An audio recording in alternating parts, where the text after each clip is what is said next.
My name is Mel. I'm a client partner with Franklin Covey Philippines. Part of what I do as a client partner is to establish meaningful relationships with other people. They could be clients who have existing partnerships with me and the company. They could also be prospects whose trust and confidence I need to earn and build upon.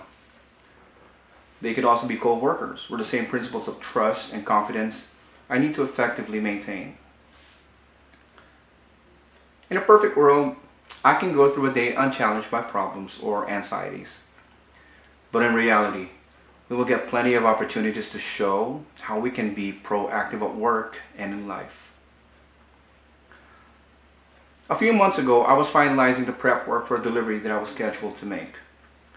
I felt like I did my best to secure the commitment of my client. We promised that this was going to be the beginning of a long-term relationship, so from both sides we felt that this was going to be a big deal. I like being on top of situations. I look at the angles, and I try to anticipate gaps.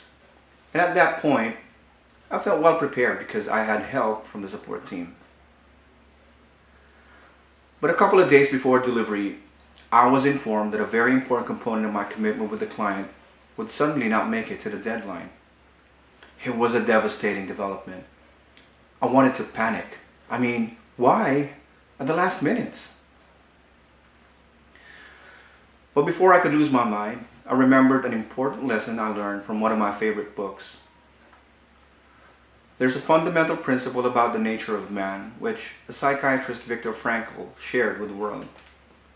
He said, "Between stimulus and response, man has the freedom to choose."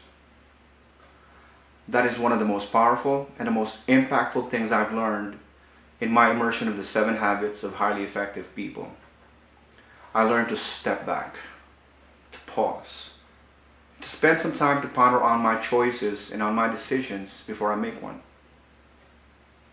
I also learned to be truly self-aware that whatever actions I take or whatever words I say, there's always going to be an equal or opposite reaction that will challenge the responses I make. So, in my dilemma, I managed to take a deep breath. I paused and I looked carefully at the situation. I decided not to play the blame game and instead talk to the people who could fix the problem with me. These are capable people who understood that I couldn't do it alone.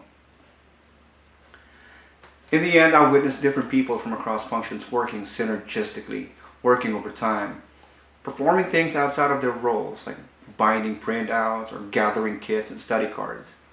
No griping, no whining. Just a rally cry for pizza.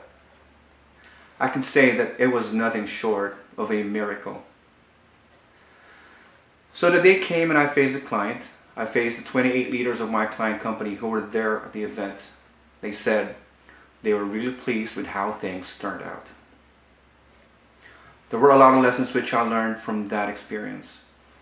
Lessons about trusting myself and the people around me, respecting others' perspectives, honesty, and transparency. If we stop feeling like victims of situations sometimes and instead take a more proactive approach in managing ourselves, especially our emotions, I think we can go a long way in seeing ourselves grow exponentially. A couple of days later, I received an email from a colleague thanking me for taking a more mature way of handling that problem. She promised that whatever help I need about anything in the future, she will be ready to assist. Now, that's the success I found in this story. A reminder for humility and empathy, which start with ourselves.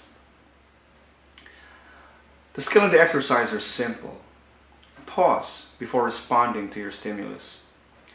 It can leave a truly deep and lasting impact on your character.